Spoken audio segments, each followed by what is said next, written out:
A frustrated writer struggles to keep his family alive when a series of global catastrophes threaten to annihilate mankind.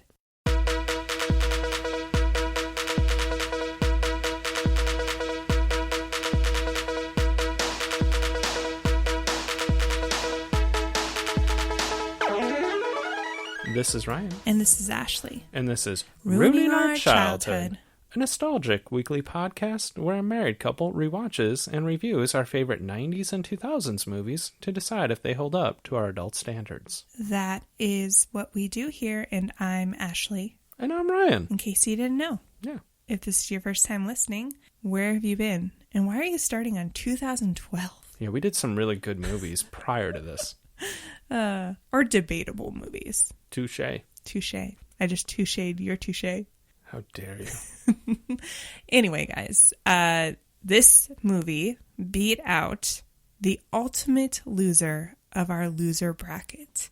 We were in the finals. It was against 2012 and In the Army Now. And as predicted, In the Army Now is the final loser. Yeah. When we do season 3, whatever comes up with the loser from that, we should just do a poll and see which one was worse. In the Army Now or whatever we come up with for season 3. Okay. Yeah.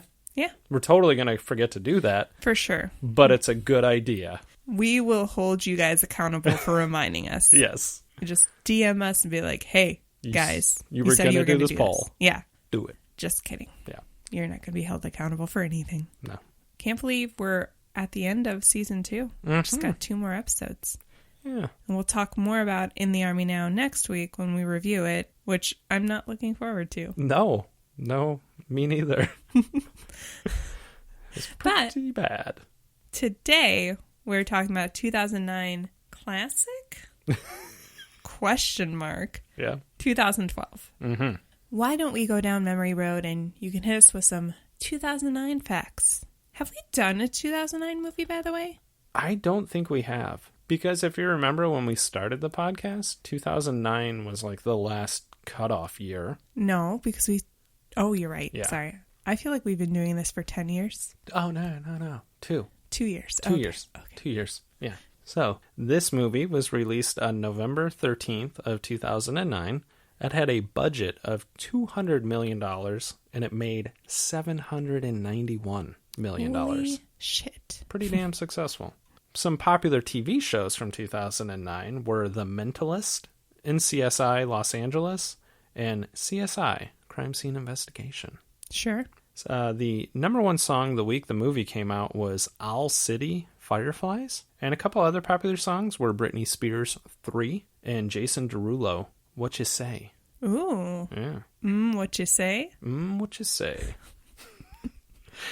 And some popular movies from 2009 were Avatar, Transformers, Revenge of the Fallen, and Harry Potter and the Half-Blooded Prince. It's just Half-Blood Prince, isn't it? You are correct. Half-Blood Prince. I'm looking at the book right now. Yep. Blooded. Anyway. Yeah. Interesting. A little different from the usual facts that we spit out. Except there was a Harry Potter movie in there. Well, yeah. I mean, Harry Potter was putting out movies yearly. Yeah. Basically once a year. Yeah. So, take me back to 2009. What were you doing? Who were you hanging out with? 2009, I will say less than 1 month after this movie came out, I proposed marriage to someone. What? Yeah. Who is this bitch? No, I'm just kidding. It's me. Yeah. That's me. It's you. 2009. Yeah, that's true. Yeah. We're just little babies. Mm-hmm. I just got a Facebook. Simpler times. Just got a Facebook. I remember when we did your Facebook. It was right when I proposed to you. You set it up. I think the first post I ever said was, she said yes. And you still have the same picture. Yep. Never changed it. Yeah. Your picture is 12 years old. And if I'm correct, it's me squeezing ketchup into my mouth. No. No? It's the picture of you just at the bar in a green shirt. Oh. I don't even know what my own Facebook profile picture is. I thought it was you squeezing ketchup into your mouth. I thought so. Wow. Yeah. You see it every time you're on Facebook. It's like the symbol. I know, but I never pay attention to mine. Oh my god. Yeah. You're the worst. I know. Thanks. Anyway, 2009. It's so weird because we're doing a movie called 2012, but we're talking about a different year. It's very confusing. It's very confusing. I feel like this movie should have waited until 2012. Unless the creators were so adamant that they thought that 2012 was really going to be the year that all the shit happened. Yeah. Instead, it was 2020. I was going to say. Yeah. Did we see this movie in theaters? I don't think we did. I don't think we did either. I do remember it kind of being like a big deal because so many people believed that 2012 was the end of days. Yes. And I do remember at the time I was working at a retail store in the electronics area, and I have like a 2012 button, I think, because this movie does star John Cusack. Everybody knows I love me some John Cusack. Yes, you do. So, yeah. Chevy loves them some John Cusack. I know. He voices the commercials. Yeah. Yeah. Good talk, Ryan. No, but I agree with you. I remember this movie being crazy popular.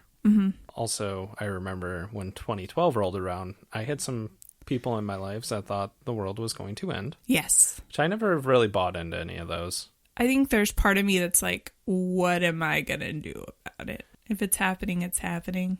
Hey. You know? I had a good run. I guess it's like I already worry about enough things going on. I try not to think about the fact that the end of the world is imminent. Now, though, post 2020, I feel like that shit is more likely to happen or not. Less skeptical? Yes, that's what I'm trying to say. Yeah, I'm less skeptical that bad things can happen. But if you told me in 2009 that anything that happened in like 2020 happened, I'd be like, nothing bad ever happens to anybody, especially in the United States, right? Yeah. At this point, we were, how old? 22? 23? I was 25. Yeah. Yeah. Dumb babies. But I agree with you. You wouldn't have been able to convince me that. No. Like, hey, in 11 years, you're going to have to wear a mask just to go to the grocery store. We lived in a very, I think, like growing up in the 90s and 2000s, we kind of grew up in this like little bubble of prosperous times. And me and you both have had a lot of like privilege in the sense that we've had good home lives and we're middle-class Americans. We're just, nothing really bad has happened to us. So yeah, like the fact that I couldn't believe that something really crazy could happen is not surprising. Not to mention, I'm kind of a know-it-all. Yeah. So if you try to convince me, like, this guy over here trying to convince me of this crap. You're a know-it-all that actually has no evidence to back up a pointing of you. Not a one. You're just like, I don't believe you. Walk away. Good times. I hear your argument, and I disagree, and just walk away. So I read this synopsis, right, and I realized I thought this movie was going to be very similar to A Day After Tomorrow, where like John Cusack is also maybe a paleoclimatologist. Fingers crossed. But it says he's a frustrated writer. So he's just a writer? Okay. See, I do not remember this movie then. I remember John Cusack. I remember... And I remember some of the things that happened. But again, I think we touched on this in The Day After Tomorrow. There was stuff that happened The Day After Tomorrow, which I thought was in this movie and vice versa. I don't know. I just remember him driving and... like Los Angeles. And the world shifting. Right. Yeah. Okay. I remember that for some reason. I don't remember anybody else in the movie other than John Cusack. I also remember like the premise of what the lottery. They had a shelter and only certain... That's kind of like Deep Impact, but it also is in this movie. Okay. So... Now that you brought that up, I go, oh yeah. I remember that. It's like the rich people. Typical rich people.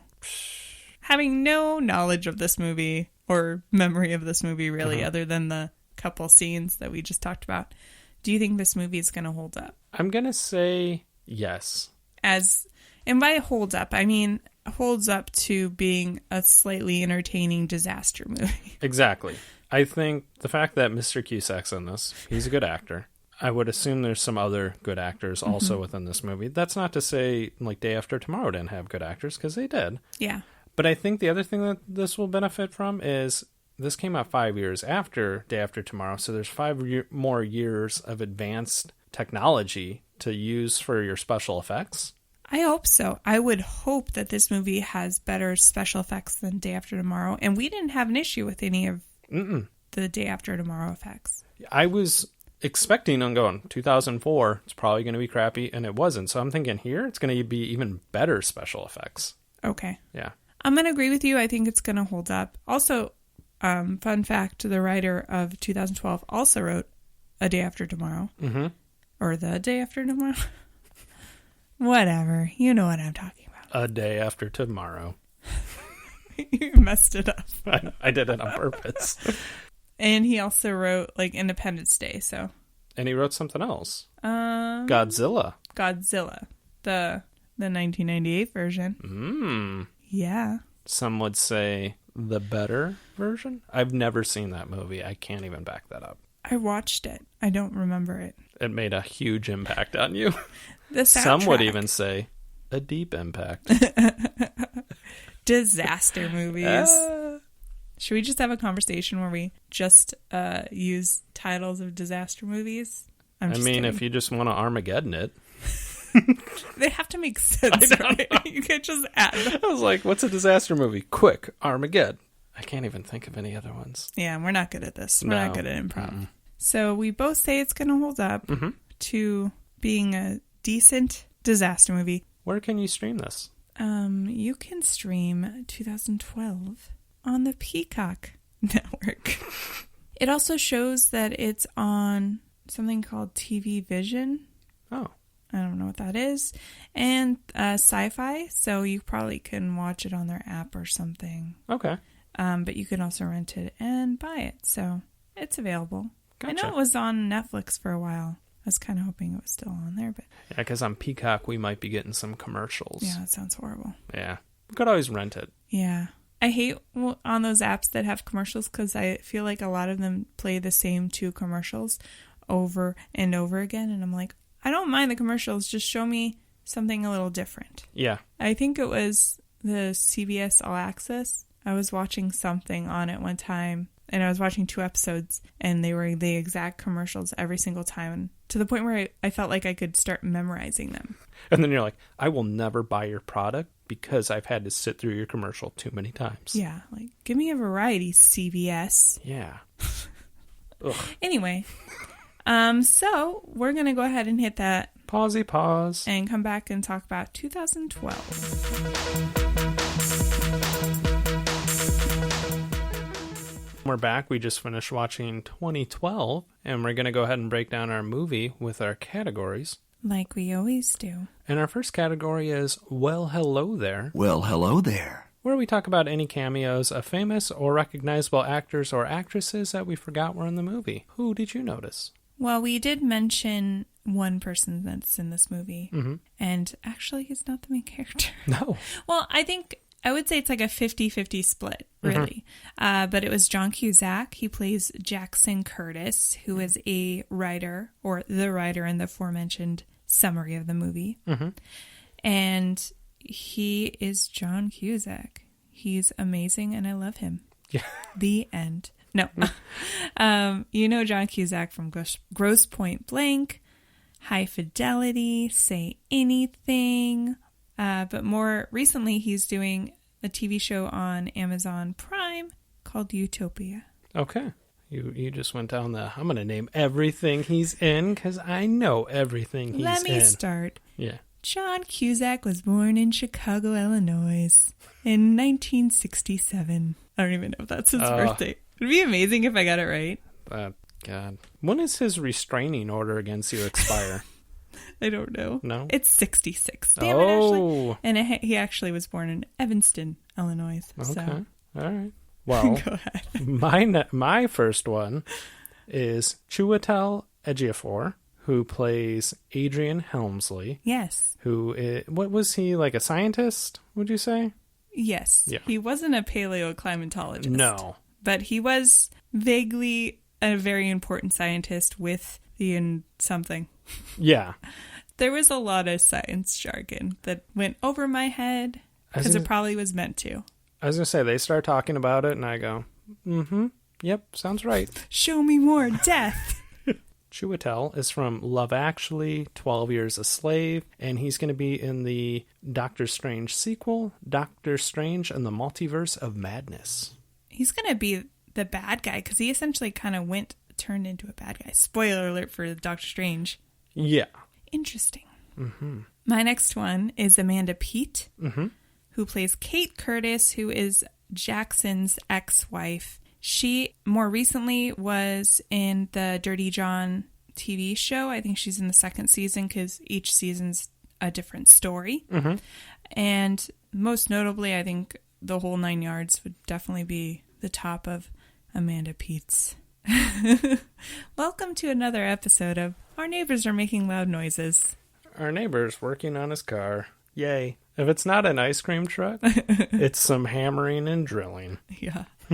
We're just going to have to get through it, you know? Yeah. It's not that big of a deal. You guys understand, right? Yeah. They should. You should. You should.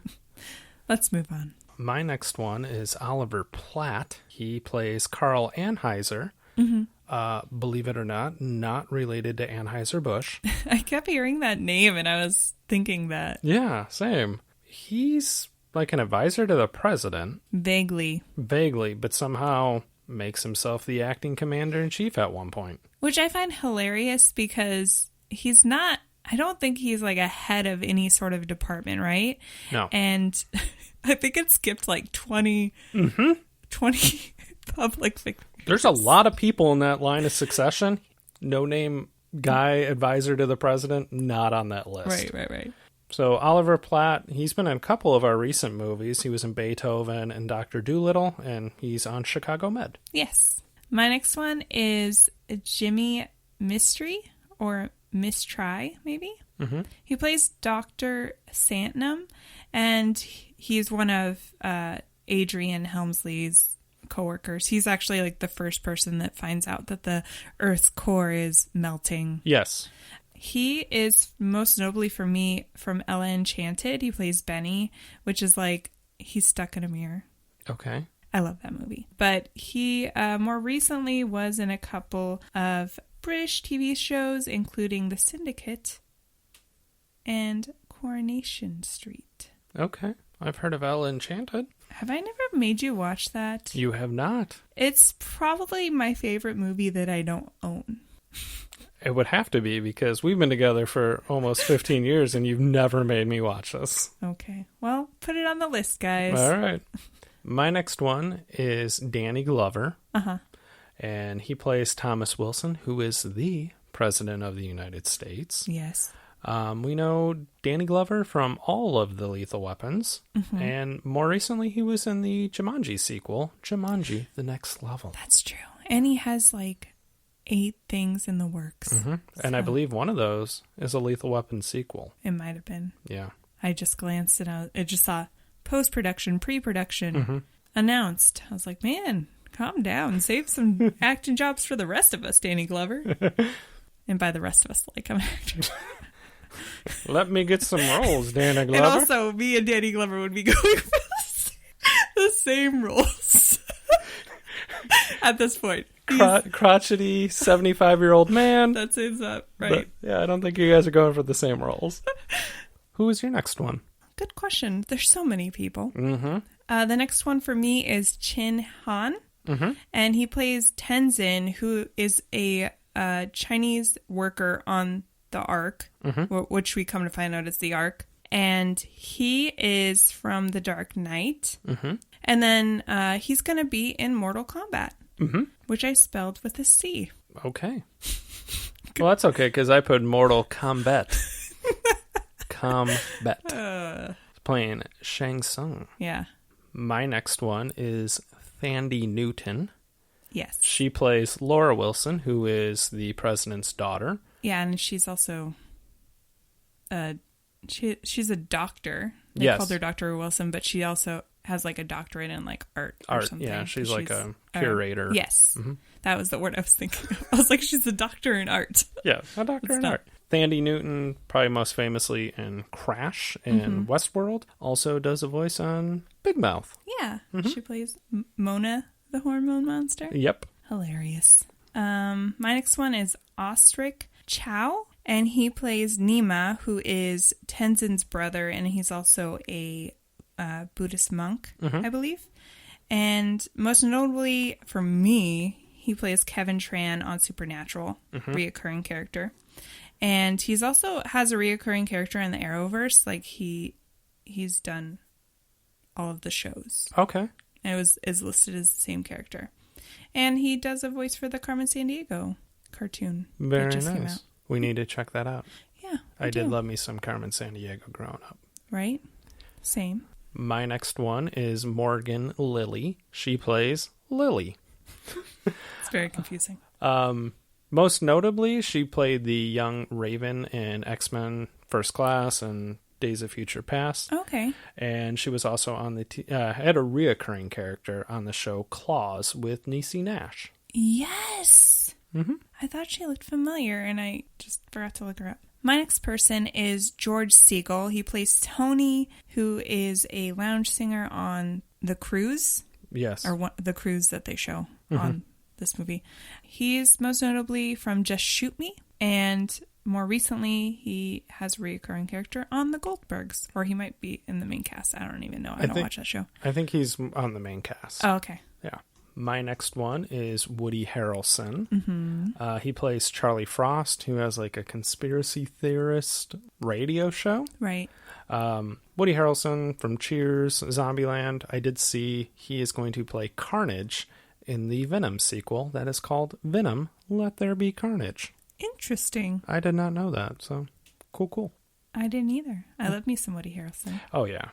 Do you think when people listen, when we name what they're from, they sit there and yell at us like, how could you not mention he was in Natural Born Killers? Maybe. Okay. But I also feel like they're like, well, I'm not here to have you just read off their IMDb verbatim. Yeah. And then in 1992...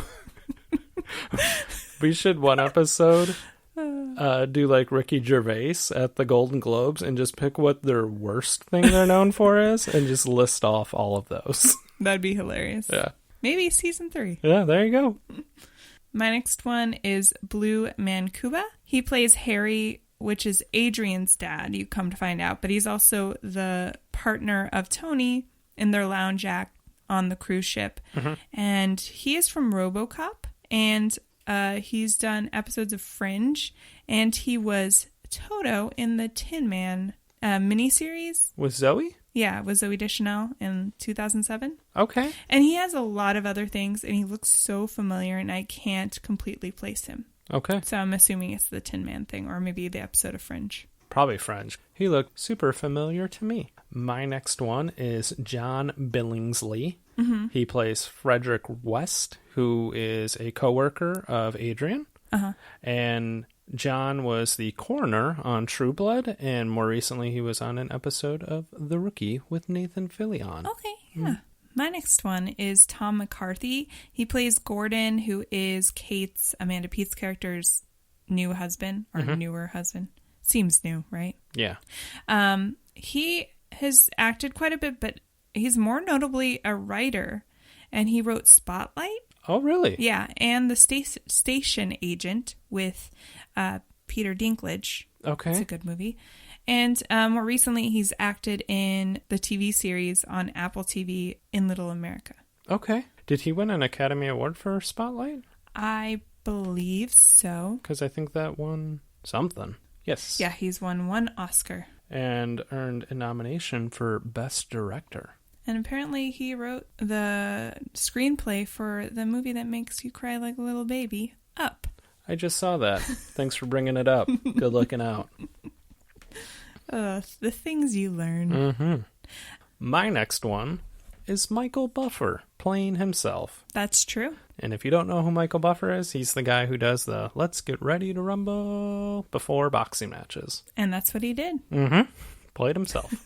There was a lot of people I should mention. Obviously, it's similar to like our Deep Impact episode and The Day After Tomorrow. There's just so many actors, so we couldn't quite name them all. Yeah. Because there was a couple people that I could have written down, but I didn't. But my last one is Liam James. He plays Noah, who is Jackson and Kate's son. And he was more notably in the Way Back movie with Steve Carell and Sam Rockwell and Amanda Peet. Yeah.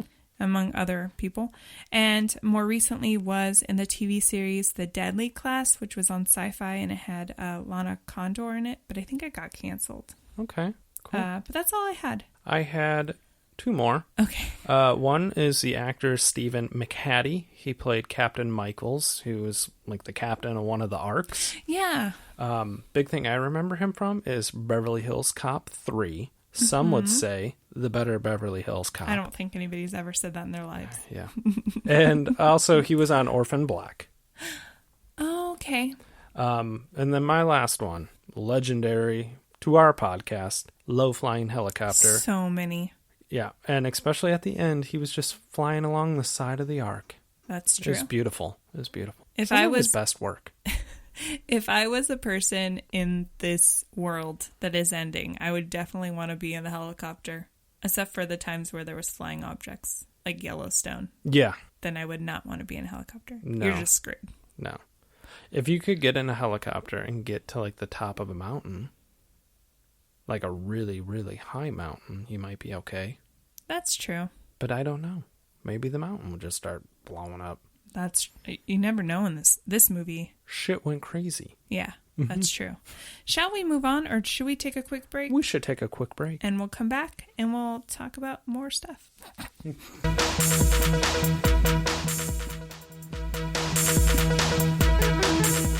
Okay, and we're back.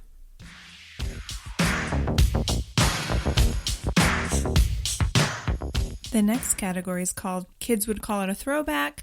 We call it the prime of our teens. And by teens, we mean we were like 20. I was going to say, I was like 25.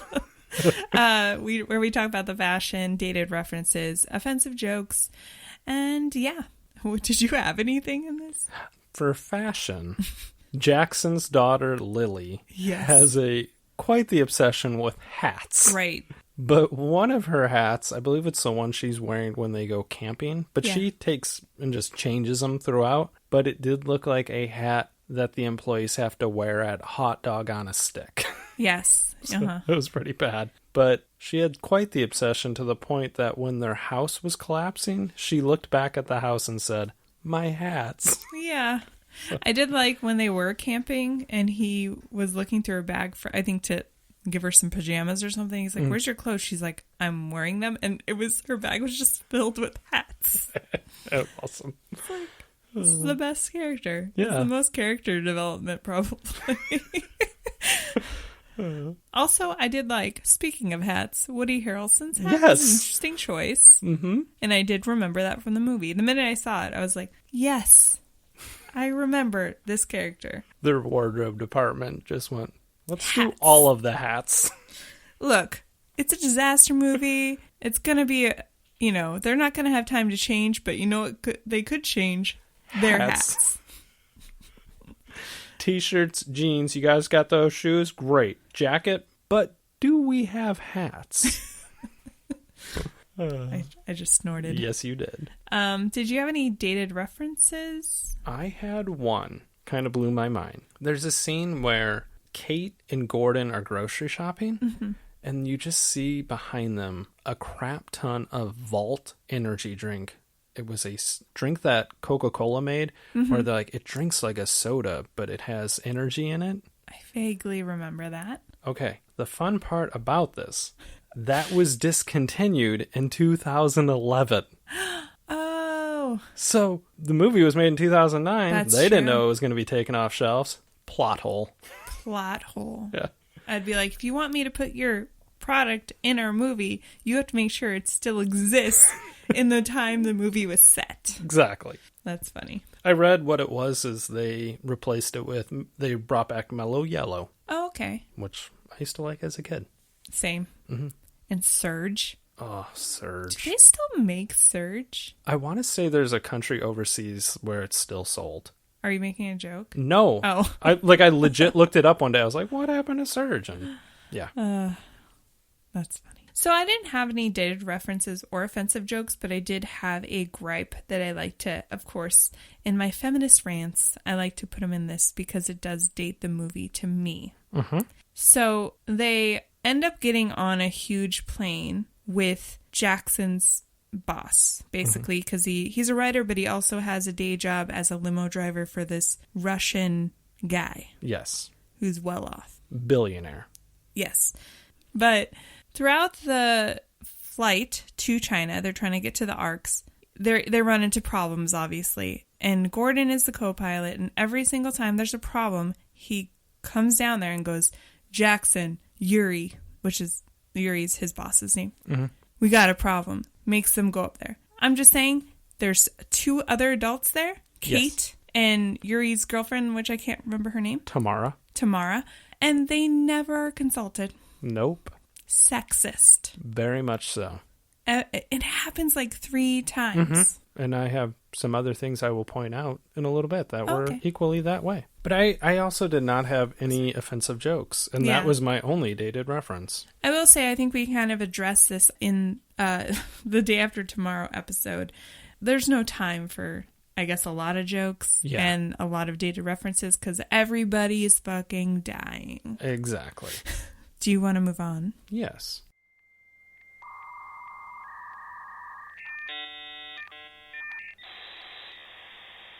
Our next category, we're going to go ahead and play some PlayStation Portable in our car ride to Yellowstone and talk about some technology. Yeah. What did you notice? The first one I noted was Charlie Frost, who is Woody Harrelson's character. He shows Jackson his conspiracy video, and it just seemed like something you'd find on YouTube, and it was amazing.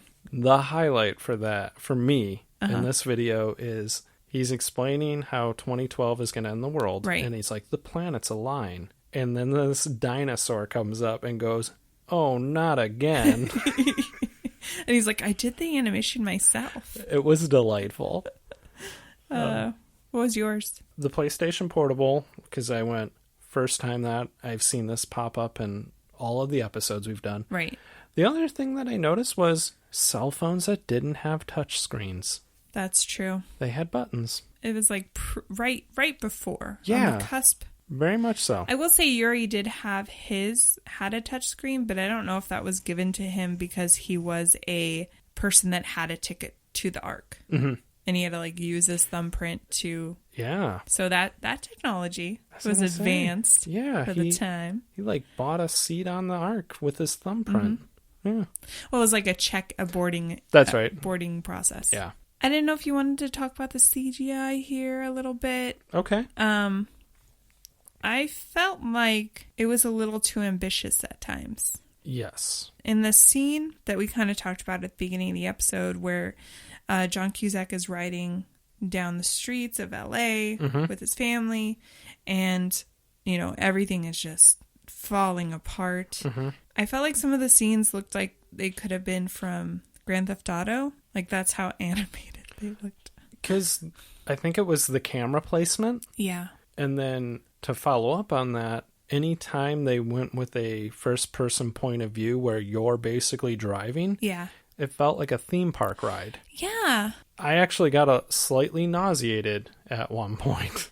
You know what I realized halfway through that scene, because it was a continuous scene for a while, until like he picked up his family, till they got to that little airport. I remembered, I'm pretty sure this movie was shot for 3D, and it was sold as being like, come watch this in 3D. That would make sense. Yeah. Just the way certain things were shot and, I guess, created. Yeah. But yeah, I agree. There's parts that I was just like, whoa. Yeah. I felt like I was on the Simpsons ride. Yeah. Yeah. It was very good CGI for the most part, but I agree 100%. You kind of just summed it up perfectly. A little too ambitious. Yeah. Shall we move on? Yes.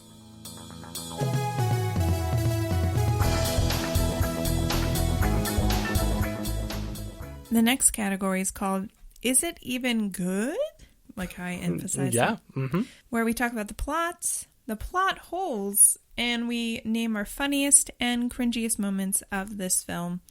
So the plot, as we mentioned, if you don't know, It's about the world ending. Yes. Essentially. Mm-hmm. The core of the earth is melting, and it's going to shift the tectonic plate. Is that the right word? Something like, yeah.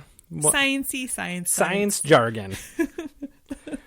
What I was kind of surprised and I kind of forgot they touch on is the whole class wealth system. Yes. And basically, the rich people can all afford to save themselves and buy spots on the ark. Right. To survive. I kind of mentioned that. I remembered some sort of like lottery system, Yes. but I thought it was going to be a little bit more like it is in Deep Impact, which it should have been. Yeah. But they were like, you know what? This is expensive, even though money is not going to mean one fucking thing in the end of the world. But, you know, let's charge a bunch of people. There you go. Yeah. And then even when they get on the ark, and it would remind you of almost a cruise ship. There's cabins. They're not huge by any means, but you could accommodate a lot more people. As Adrian Helmsley or Dr. Helmsley points out, because he's the one that has brought the situation to the government's attention. Unlike The Day After Tomorrow, they immediately believe him. Yes. And they put in a plan in motion to figure out how they're going to survive this. So they create all these arcs. And I think what he thought was going to happen was that they were going to choose people based on, you know, their skill set. And the new world's going to need, you know, smart people. Kind of like how they did in Deep Impact, if you remember. Yes. But instead, they're like, you know what? Let's see, all the richest people can afford to give us 1 billion euros. Yeah. Was that what it was? It was billion? 1 billion euros, yes. And people that are poor or middle class, well, you're fucked. Even higher middle class would be fucked. That's a lot of money. Yeah. I don't have $1 billion laying around. Yeah. I don't know what the conversion is, but if it has $1 billion, you can damn well bet we don't got it. Yeah. So, shall we move on? Yes. Into the plot holes, and do you have 20 years to sit here and talk? I was going to say, as a person who many a times when we watch these movies, my response is, I don't have any. That is not the case today. What was your first one? So, beginning of the movie, John Cusack and his family, Jackson, they go out to go camping at Yellowstone. He wants to go show his kids this lake that him and Kate used to go to. They go over there, lake's gone. So they hop some no trespassing signs. Yeah. And go into this restricted area. All of a sudden, the army shows up. They escort Jackson and his family to a research area. At which point, Adrian comes out, meets them, and then tells them to go back to their campsite. And I was like, why did you take him there just to tell him to go back to his campsite? Because they wanted the two main characters to meet each other. Basically. I did like that scene, and my gripe was like, you're not a very good dad. If you're like, oh, this restricted fence, let's just climb over that. And, oh, this lake that isn't here, and now there's a bunch of flags, and it's definitely, you know, sectioned off, like, do not come over here. Let's just walk over it. Let's go check it out.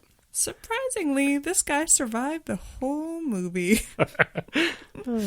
I honestly, my first plot hole was just the fact, I don't know what the time frame is because it can be easily explained, but the fact that he drove from LA to Yellowstone in a limo with his kids. It was 15 hours. That's a 15-hour drive. Holy crap. Yeah. Wow. So, and it just seemed like it was like a weekend trip. Yeah. That's a lot of driving for one person. Yeah. And I was just like, you know, you have a bunch of national parks in California, right? Seems really like a long drive for a camping trip. Yeah. But okay. Go to Big Bear, bro. Yeah. When the point you mentioned where they just walk onto that thing, I'm like, he's definitely that guy that dies at Yellowstone because he's like, those hot springs look like they're fun. And then I died because I got burned alive. I'll go check this out. Which there's usually like 1 or 2 people that happens to every single year. Oh, yeah. Absolutely. People are dumb. They're not smart. No. What was your next one? My next one, there's a scene where they mention 2 million people in South America had died. Right. They have stopped the Olympic Games in London. Sure. We have seen LA is completely destroyed. California is gone. It's gone. Yeah. Done. So then they cut to Adrian and Carl are in the White House just casually discussing their plans. They're just watching CNN at one point. I'm going, how many people are in California that have died? Yeah. There's probably somewhere in the ballpark of 50 to 60 million people worldwide dead that they know of. And you guys are just like, so how do you want to attack this? Right. Like, where's the panic? They don't want to cause a panic. But even in the people in the background of the White House are just like walking around like it's an episode of The West Wing. That's true. I kind of had a similar plot hole in the sense that they didn't show it, and I don't know if it was meant to be something like, of course they addressed it, the disaster that happened in California, and it's happening in Las Vegas and Yellowstone and basically the whole West Coast. Mm-hmm.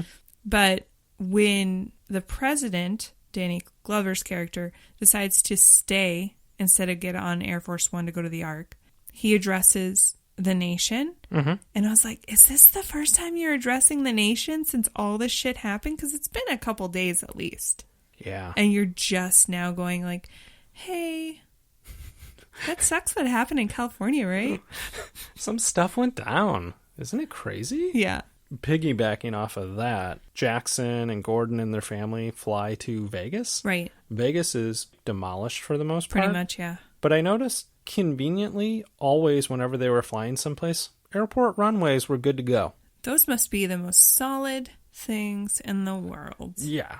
And getting to the point that I was going to initially was, you mentioned the president's addressing the nation, and everybody is in the airport in Vegas watching him talk. And then the feed cuts out. They were all calm. The minute the television feed cuts out, they freak out. Right. They just start screaming. I was like, for all of a sudden, somebody hit the power button on the TV. Calm down. It's almost like they're okay as long as they have communication feed or the news is telling you it's going to be okay. It's going to be okay. Mm-hmm. But then the minute that's not there, they're like, no. Or they might have been freaking out because he does say, this will be the last time I address you. That's true. Mm-hmm. Yeah. We're all going to die. Basically. Yeah. So you mentioned that they flew to Yellowstone first because they went to go find Charlie because he had the map where the arcs were going to be. Mm-hmm. And their whole plan is just trying to get on one of those arcs. Mm-hmm. So obviously they just saw California just fall into the ocean. Mm-hmm. And then now they've landed in Yellowstone, and Jackson and his daughter go find Charlie. Everybody else is waiting for them at the plane, and shit starts happening again. And Gordon's like, we need to get going. And Amanda Pete's character's like, yeah, wait just a second. Don't leave my fucking daughter and ex-husband. But at one point he's like, this guy's a nut job. Like, he doesn't believe Jackson. Yeah. And he still doesn't believe that the world is ending, even though he just saw his whole state fall into the ocean. Yeah. It's very confusing. And they were on the car ride from hell. Right. Where just the road is splitting in half. Right. Like, yeah. Yeah. But he was still like, this guy's a nut job. Why are we waiting for him? Because he's been right about shit. Right? And he's going to talk to his nut job. Yeah. Who also has been right about everything. Right. Yeah. Mm-hmm. So what we're saying, guys, is if the world ever ends, pick your nut job and listen to them. Right. We might even be your nut jobs. It's a weird thing to say. Yeah. Did you have any other ones you wanted to discuss? This is a minor gripe, and it's because me and you are frequent visitors to the city of Las Vegas. We know the order in which the hotels occur on Las Vegas Boulevard. They leave the airport, and they're flying away, and they have to dodge the Wynn, right? Which is one of the furthest hotels from the airport. And next thing, they are dodging the Bellagio, but they're flying over the front of the Bellagio. And then they almost get hit by the Eiffel Tower, which would have been behind them. Yeah. You could have did it in the correct order. You guys just went the wrong order for no reason. The airport is on the west side of the Strip. Yes. So they should have hit like MGM or New York. Yes. Or Excalibur or something. Yeah. Yeah, you're right. Mm-hmm. It's a minor gripe. But, it is. Yeah. But I get it. Mm-hmm. I get it. Also, since they were flying a lot, it should be noted that Gordon only has had 2 lessons. Yeah. They said. Mm-hmm. Yet he was able to maneuver through some heavy shit in the first two plane rides. Yeah. I said helicopter rides, but I meant plane rides. I will say when they show the plane, like it's not just smooth sailings. It's like, oh God, this is janky. Yeah. Not level flying. Yeah. But I agree with you. He's had 2 lessons. He's not going to know what he's doing. And then to have that pressure on top of it, maybe it's like an adrenaline rush and that helped. I don't know. He does try to say, like, I don't think I'm qualified to do this. That's but true. It's like, but then our options are. Well, their option was you step up to the plate and at least try, or we die anyways. That's true. In California, it was pretty much die in the air or die on the ground. Yeah. But at least in the air, you're trying to escape. Yeah. You gave it a shot. Yeah. Did you have anything else? One last one. Sure. Adrian calls Satnam from the Ark on a cell phone. I think Satnam calls him. Calls Adrian? Yeah. I was just going, I don't know that a cell phone would work. That's how I was going. At this point, the towers would be down. Yeah. And the arcs are very thick. Yeah. It's kind of like a concrete silo they're in at one point. I was just wondering why he called them in the first place, other than to drive the plot into the sense that Adrian was like, this is not how it was supposed to happen. Because he's just found out that they sold tickets instead of picking people that should help further the human existence.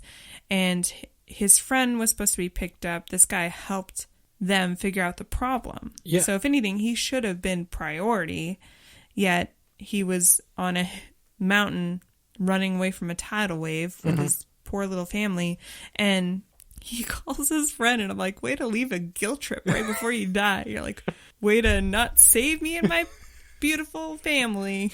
Okay, bye, I'm gonna die. Yeah. What was your funniest line or moment?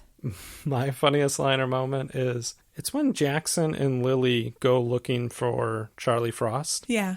They're coming back, and Jackson looks at Lilly and's like, look at me. Do I look scared? And she just nods her head yes at him. But he was trying to, be strong for his daughter, and it's just funny the way she was like, yeah, you do. There was another part where it's when they're in the plane still, where the big plane with the Russian family and a bunch of cars, and they're having a nice like little heart-to-heart with their kids, Jackson and Kate, basically, like, because at this point they're thinking it's gonna happen eventually, they're all gonna die. Yeah. And so they're having this nice little moment, and they're trying to be brave, but the son was like, we're gonna die, and John Cusack's face was basically like, yeah, we are. Yeah, you're right. I was like, way to be that parent telling a fib, like, we'll be fine. Yeah. My funniest moment was just a very short line. It was right when Jackson meets Charlie, Woody Harrelson's character, and he's in his trailer with him, and he just picks up a pickle, just like a bare pickle, and he's like, pickle? And Jackson's like, no. No. It just made me laugh so much. But then like 2 seconds later, he's like, beer? And he's like, yeah, Yeah. I'll take one of those. And then there's another part that was when they're in the Ark, but they're having issues. Obviously, they got in through a hatch, and things are flooding because they got hit with the tidal wave. But because they came in through that hatch, they blocked the door from sealing completely. And it was when Adrian comes down there and is like, "Oh, Jackson, it's Adrian Helmsley. We met in Yellowstone." He's like, "That's great. Open the goddamn door." That's hilarious. I also liked when people were starting to board the Ark, and you mentioned Yuri, the Russian billionaire, and he's upset, and he like asked to speak to his supervisor. I was like, he's being a Karen over here. Let me speak to your manager. He should have given him the Karen haircut. What was your cringiest line or moment? My cringiest line was Gordon and Kate are grocery shopping, and Gordon starts getting a little handsy with Kate, and he's like, we should have a baby, and she was just like, no, we're not having a baby right now. And he was like, he's kind of getting a little grabby, and he goes, women pay me thousands of dollars to handle their boobs. You get it for free. Gross. Because he's like a plastic surgeon. Yeah. I totally missed that part. Yeah. I must have been typing something. I remember that scene because the floor splits open. Okay, mine is, let me set it up for you. So they're in Las Vegas. They had just gotten into the airport, and they see Yuri and his whole family, and they convince him to take them along. So they're leaving, and this firefighter, he follows them. He's like, come back here. It's not safe out there. But he pauses. And it's very awkward. And because you see the small shadow looming, but the way it was done, you could barely see it. So it just looked like he awkwardly paused. Yes. And it was hilarious. He takes a step back inside and just was like, let me close this door. Like, he instantly was just like, you can go. Yeah. Never mind. But it's not even apparent No. why he's scared. Yeah. I let a good chuckle out during that scene. I was like, what the hell was that? So, random thoughts? I have some. I have some as well. But you go first. I'm going to compare this movie a lot to The Day After Tomorrow because it was written and directed by the same person. So there are some similarities. They do have a moment. There's a very similar line where it's, I thought we had more time. I will say this one was a little more natural in the sense that it starts in 2009 when they figure out the core is melting. And then it kind of shows the progression of the next 3 years of them trying to deal with it or getting ready to deal with this problem. So I will say it's a little more convincing in that sense. I did want to mention at one point, Danny Glover, the entire Washington, D.C. area is like covered in ash. The Washington Monument's been destroyed. It's really bad. And all of a sudden, a battleship... Because, like, there's a tidal wave that's just massive, a massive tsunami coming. And this battleship comes towards him, which it's the John F. Kennedy, so it's huge. Yeah. And he just looks at it and he's like, I'm coming home, Dorothy. And I was just thinking, he really missed the point. He could have just looked at it and went, B9, you sunk my battleship. That's what was coming at him. Or he could have said, I'm getting too old for this shit. So true. Also, I felt bad for his character that, first of all, he's the president and he feels responsible for how they handle it, which he should, a little bit at least. But I also blame Oliver Platt's character a lot more. But not only did he just survive an earthquake, then he gets hit with a tidal wave like 2 seconds later. This movie does not hold back on the amount of carnage that it shows. We're going to have earthquake. We're going to have volcanoes. We're going to have fires. We're going to have tidal waves. Yeah. This movie has everything. It has everything. We kind of touched on the whole rich people class warfare. The rich people get a seat on the ark because they can afford it. And I think that is the most realistic part about this movie. Yes. Is that I would no doubt think that would be a real thing. Oh, yeah. That would happen. What's insane is there's such limited seats and there's so many people that our world, if we had to restart, we would need. And yet Yuri makes sure him and his two dumb, spoiled teenage kids are three of the people on this on these arcs. Yeah, well, they're going to be. Yeah. It didn't quite work out. Didn't quite work out for Yuri, no. I did notice that this movie had a lot of near, as far as Jackson's family is concerned, like near misses of them surviving, like in California, in Yellowstone, in Las Vegas. But I also feel like there was a reoccurring theme with the goodbye phone calls in this movie. Yeah. Every single character had a goodbye phone call to a loved one. Yeah. And that's incredibly realistic. Everybody has time to make those phone calls when the world is ending. You get good cell reception. The lines are not overloaded. Well, I see where the movie was trying to get to is that it's kind of like a philosophical question, like what kind of human are you going to be? Adrian brings it up in his speech at the very end. It's like, are we going to be the type of people that allows a bunch of people to die? I mean, they already did, sort of. But now they're faced with, this group of people that didn't get to go on the one arc because it was damaged. Yeah. So when it's like staring in the face, they're like, I guess we can let these people on. But yeah, it's just like a morality question of like, are you going to be the type of people that tries to help somebody, or what's going to matter at the end of the world? There's a lot going on. Yeah. There was even a scene where he says something to Oliver Platt, and some of the workers deserve the spot, and he's like, you can give them your spot. Yeah. And they're just instantly like, no. No thanks. I think him and Fandy Newton's character Yeah. were like kind of shrugged almost. Yeah. They're like, but, okay. you know what? Good point. They're not worth it. Did you feel like that last scene where they're stuck in the hatch and it's getting flooded seemed to go on forever? Yeah. I think it was like 30 minutes in the movie. I kept going, how long could he hold his breath for? Yeah, that's very true. My gripe and plot holes were all around, like, people aren't reacting, you know, like, they're like, hey, it's no big deal. But when Jackson dislodges a tool from a gear so the door can close properly, pure jubilation. Everyone was so happy. Well, because now they're not maybe gonna die. But I'm like, you guys aren't reacting to the world ending around you. That's true. Half There's the movie. millions upon millions of deaths. Yeah. And there was a point when they were watching California like slide into the ocean. Mm-hmm. There's this like little bit of a somber moment where they're all like, we survived. And then, but that was it. Yeah. And even at the end of the movie, after Gordon has died, like 2 seconds later, Kate and Jackson are making out. Yep.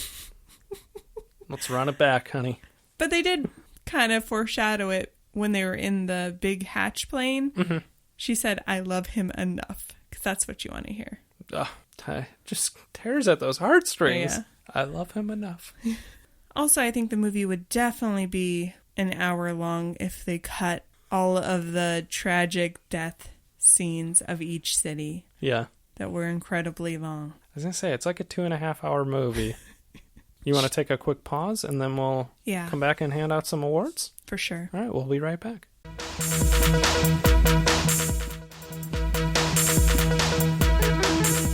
And we're back.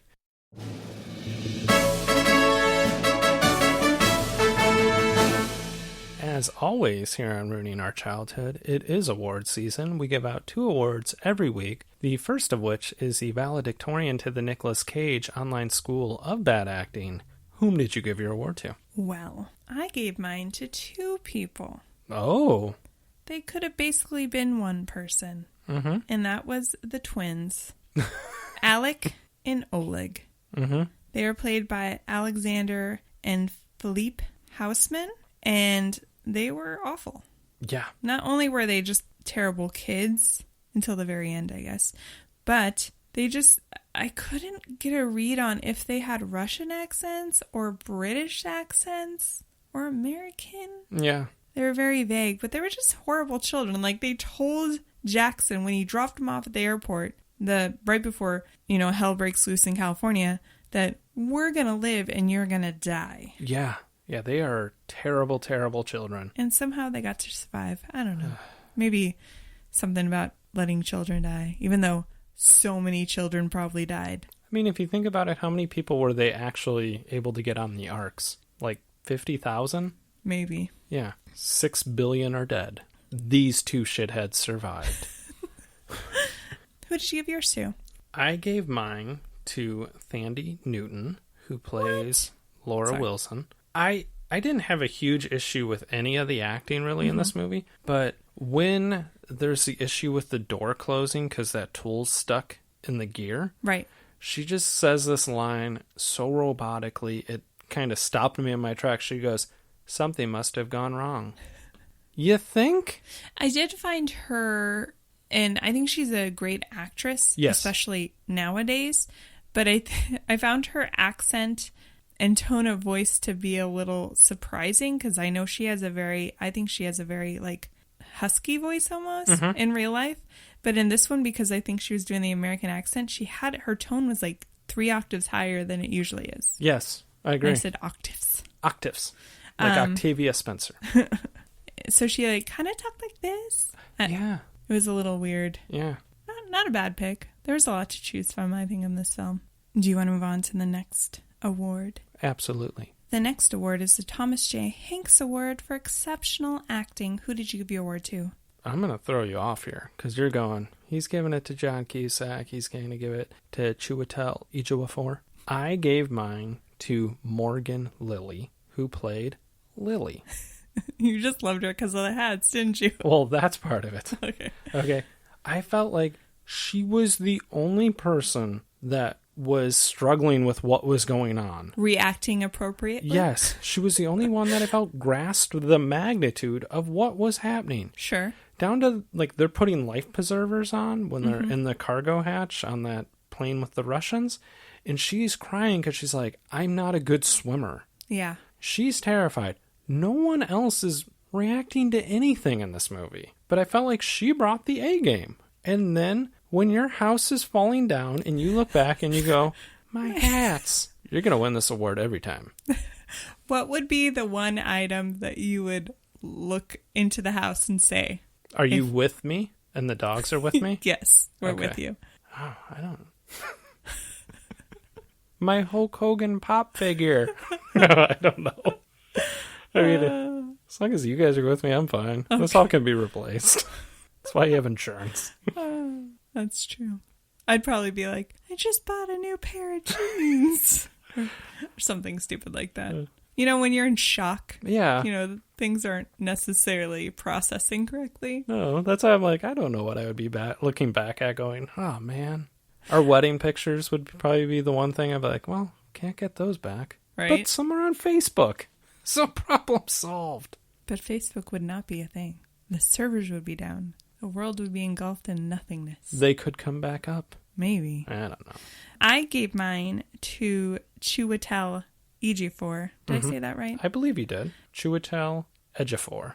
He played Adrian Helmsley. Obviously, we've talked about him. I think the biggest thing that did it for me was his speech at the end when he's convincing the other arcs that they do need to let the other people on. Like Yuri's group of people that their arc got damaged and they were just going to leave them for dead. Yeah. Which, I mean, serves them right because none of these people, if you think about it, none of these people warned anybody else in their life. Mm-hmm. They all paid for a ticket on the arc. They only could get so many. And they went on living their life for a couple years and didn't tell anybody that this was happening. Yeah. And Yuri even left his girlfriend to die, basically. Yeah. By the way, did she die? Yeah, I think so. She looked like she was going to drown, and then they never showed her again. Plot hole. Oh, I think she died. Yeah. I think she did, too. Yeah. But I just felt like when he was saying, like, what will we tell our children? Is this how we want to start our new world with a horrible event? Mm-hmm. And it's kind of just, you know, looking back at our history, we've made a lot of horrible choices as humans.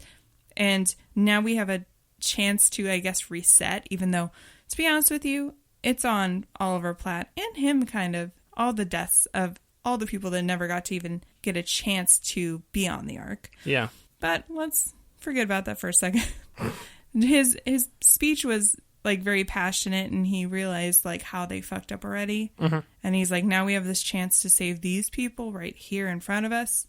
We need to take it. Yeah. So I thought he did a really great job. And I honestly think he was probably too good for this movie at the time. And obviously today he's definitely too good for this movie. Yeah. No, he's not making this movie in 2021. He's like, no, thank you.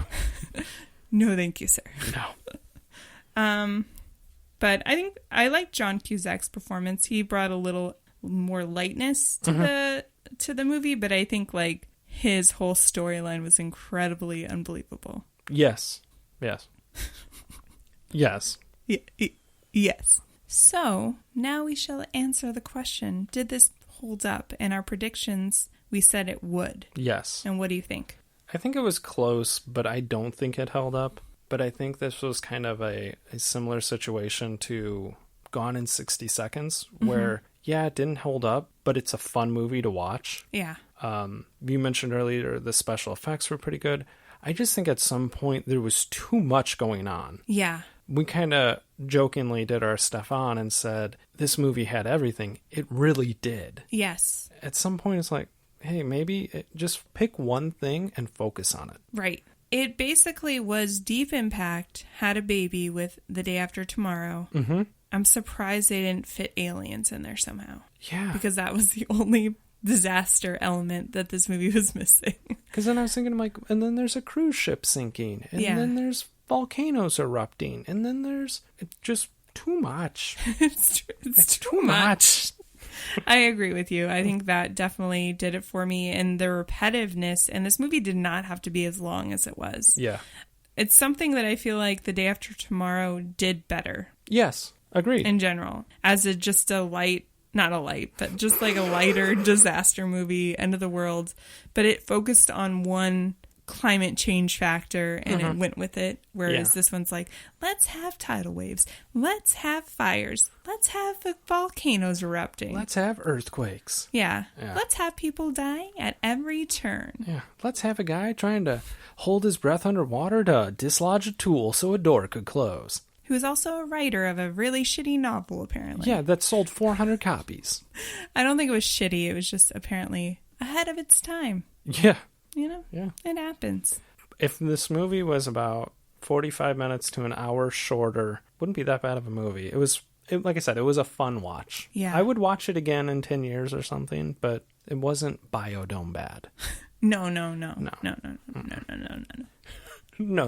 Speaking of Biodome bad, next week, it's going to be our final episode of season 2, and then we're going to take a little break, refresh. Come back with some new categories, maybe. We're replacing Ryan with Rupert. What? We're going to get Rupert on the mic. So do I just get to sit in the hall and tap my paws the whole episode? Yes. Just kidding. Yeah. Ryan's staying. I'm staying. So next week, In the Army Now. Are you excited? I'm excited. No poll. No for poll people this to week. vote in. Yeah. You guys made your choice this week. You made your choice. Now like it. I will say, going back to the Pauly Shore week, this was my pick. Oh, yeah. So it'll be interesting to see You're if it's... the winner. Yeah, I'm the winner.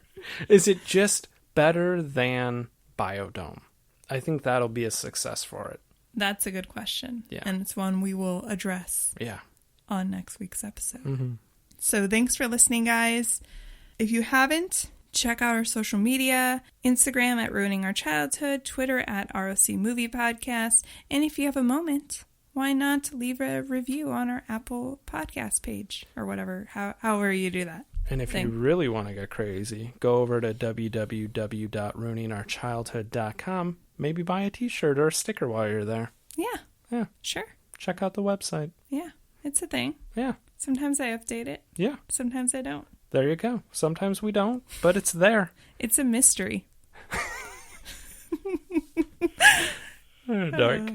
Anyway, have a great week, guys. We'll be back next week. Okay. Okay, bye. Bye.